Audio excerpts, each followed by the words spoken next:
Please like and subscribe if you haven't already, and even consider hitting the dreaded notification bell. We've also recently set up a Discord server, so feel free to join that if you want to chat to people, or just lurk in the shadows. The link is in the description below. This video was requested by a patron who wanted to know more about ENTP and ISTP relationships. A few videos back, I talked about the polar function and how it shows up for every type. In the Socionics typing system, the concept of the polar function or blind spot describes a function that a type is worst at. They are blind to it, so to speak. It's not something they are good at or something they value. For ISTPs, this function is extroverted intuition. So the clash between ISTPs and ENTPs is usually going to start or come from the ISTP's end towards the ENTP, because an ENTP's main function and main way of interacting with the world is butting heads with the ISTP's worst function. To put that in normal terms, it's a person's most natural way of behaving, coming up against a person's missing piece. The function of NE is interested in exploring, much more than coming to a conclusion. It's about the journey or process, rather than the destination or outcome. If you want to visualize this conflict throughout the video, think of ISTPs as this side of my hair and ENTPs as this side.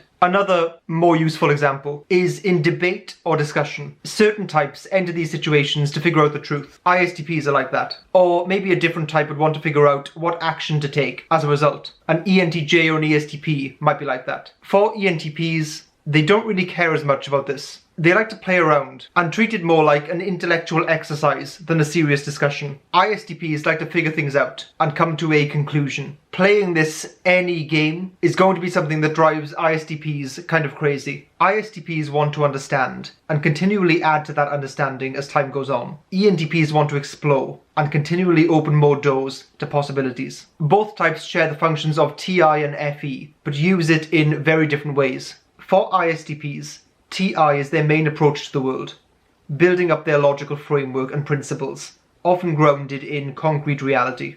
ENTPs, on the other hand, use TI much more as a tool. Despite the fact that they are extremely adept with it, it's still ultimately in service of their NE, so it's the means and not the end.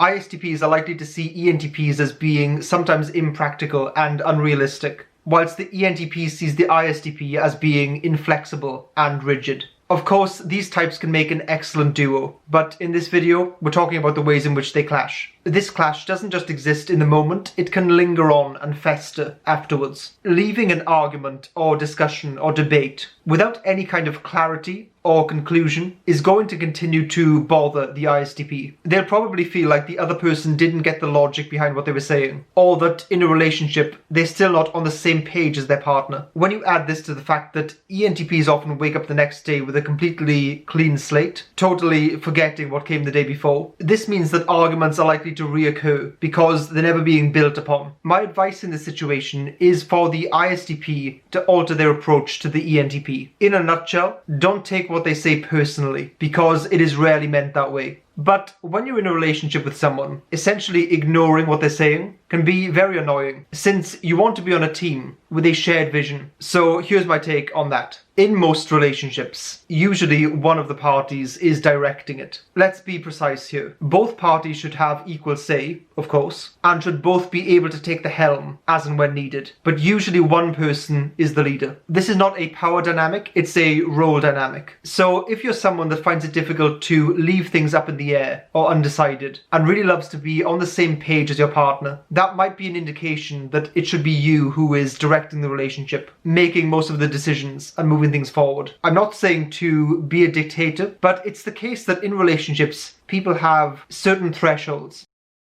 So I've lived with an ENTP for the last 4 years. He once described the upkeep of our apartment as a game between me and him of who will blink first. Our threshold for taking action on home maintenance is very high. It takes a lot for us to notice. Then his ISFJ brother came to live with us, and his threshold was very low. He's the kind of guy that would buy a new carton of milk as the milk was getting low, rather than after it was empty. With my mother and my stepdad, my mother's threshold for needing to get things done is very low. She'll have this intense restlessness until the task is done. Whereas my stepdad is much more easygoing in that area and is happy to do things in a much more casual, laid-back way. That means that when certain tasks need to be done, it's better if my mother is in charge in those situations. When it comes to the upkeep of our apartment, it's better for the ISFJ to be in charge. So I would say, don't take things personally from ENTPs. Understand that they'll often argue things they don't actually believe in for the sake of exploration. Maybe reconcile yourself with the fact that when it comes to clarity and conclusions and decisions, it might be you as the ISTP who has to do that. And finally, as weird as it is, try to see the value in extroverted intuition. From personal experience, it can be extremely crazy and get you into all sorts of sticky situations. But it's also amazing to see clever ways around things, alternative views, different perspectives. I think that ISTPs and ENTPs can make an excellent team, as long as the relationship is managed in the right way, where both parties have a role that they enjoy and are actually